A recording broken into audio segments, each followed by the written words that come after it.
જો આ રીતે માળાની અંદર બહાર ચક્કોચક્કી બેઠા હોય, કેવું સરસ મજાનું દૃશ્ય લાગે છે. તો નાના નાના ભૂલકાઓ, તમારે પણ જુઓ, આ એક સરસ મજાની પ્રવૃત્તિ કરવાની. સવારમાં જાગી તમારા ઘરે માળો હોય તો તેનું નિરીક્ષણ કરવાનું કે ચક્કોચક્કી શું કરે છે, એમના બચ્ચાને કઈ રીતે ખવડાવે છે.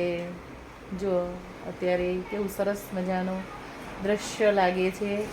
આ એકદમ કુદરતી કહેવાય, કુદરતની દેન કહેવાય. આવું કરોડો ખર્ચતા પણ આપણને આવું દૃશ્ય ક્યારેય જોવા મળે નહીં. એટલે વેકેશન દરમિયાન બધું ભૂલીને આ રીતે કુદરતના સાનિધ્યમાં પક્ષીઓ સાથે, પછી વૃક્ષો સાથે પક્ષીને ચણ નાખવાનું, એના માટે પાણી મૂકવાનું, આવી સરસ મજાની પ્રવૃત્તિ કરવાની. તેનાથી આપણામાં પણ પોઝિટિવ વિચારો આવશે, આપણું મન તંદુરસ્ત રહેશે કાયમી માટે. જુઓ કે આપણને ગમતી પ્રવૃત્તિ, અને પક્ષીઓના કલરવથી તો વાતાવરણ પણ ગુંજી ઉઠે છે.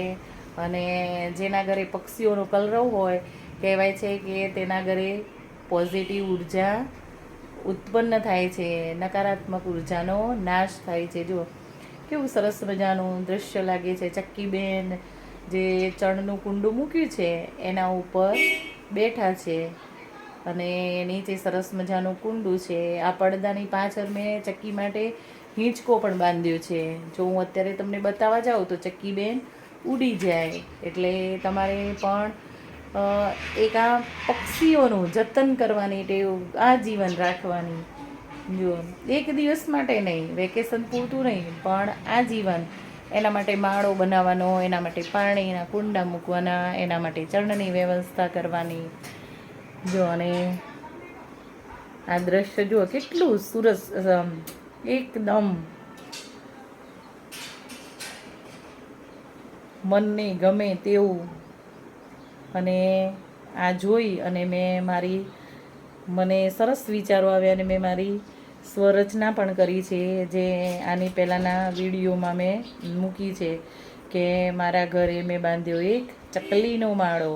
ચક્કીબેન ઉડી ગયા, અને આ રીતે જો પક્ષીઓના કલરવથી આખું વાતાવરણ, એક કુદરતી સંગીત આપણને સાંભળવા મળે છે. ચી આ કુદરતનું પક્ષીઓનું સંગીત કહેવાય. પક્ષીઓનો કલરવ, કાગડાનું કાકા, ચકલીનું ચીચી,